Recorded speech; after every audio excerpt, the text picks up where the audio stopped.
कैसन भोला भाला बाड़े ए गौरा के दुल्हा।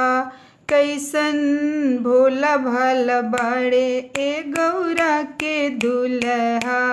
कैसन भोला भाला बाड़े ए गौरा के दुल्हा। किया तपस्या भस्मासुर ने मांगा एक वरदान। किया तपस्या भस्मासुर ने मांगा एक वरदान।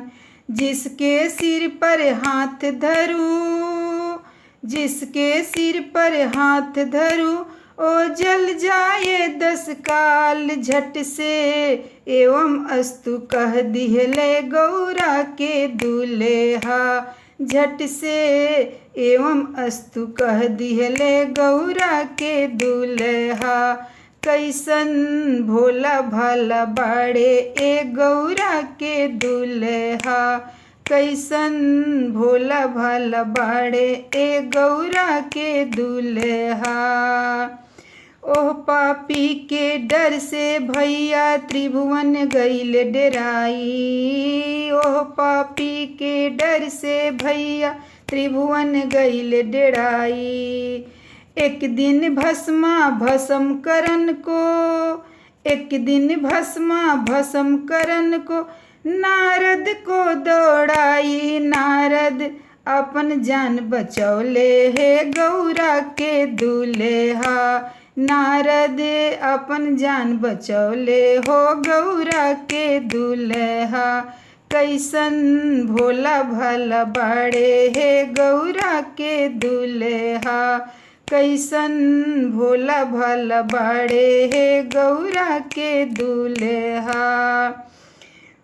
मुनि के जारे से का पैब माना बात हमारी। मुनि के जारे से का पैब माना बात हमारी। अगर जरैब शंकर जी के, अगर जरैब शंकर जी के पैबा उनकर नारी। नारद ऐसन पाठ पढ़ौले हो गौरा के दुल्हा। नारद ऐसन पाठ पढ़ौले हो गौरा के दुल्हा।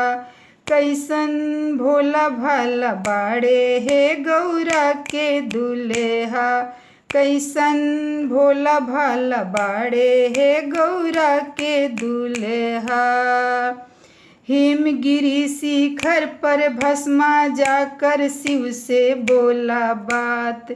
हिमगिरी शिखर पर जाकर भस्मा शिव से बोला बात।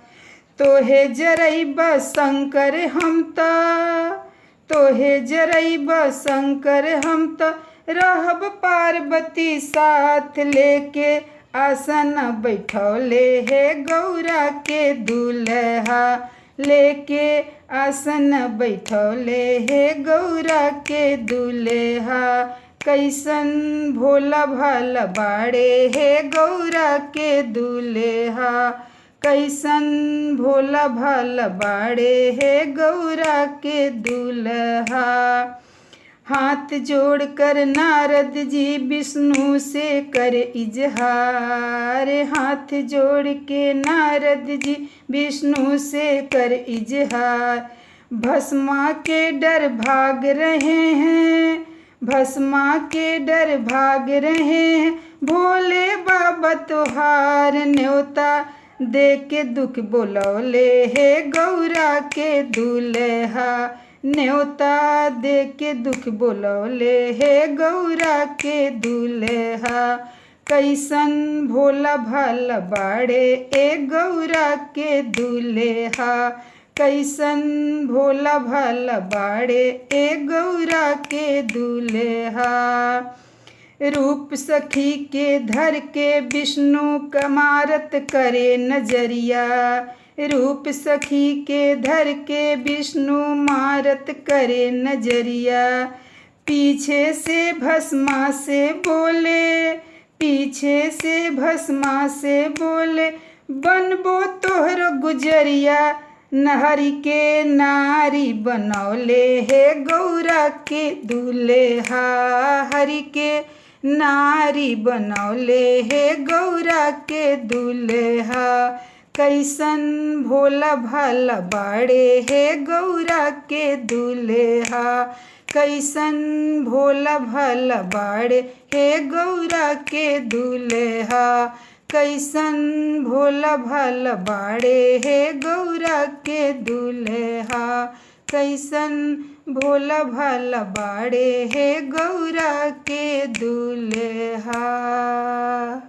अगर ये शिव जी का लाचारी आप लोग को अच्छा लगा होगा तो लाइक करें, सब्सक्राइब करें, कमेंट करें। धन्यवाद।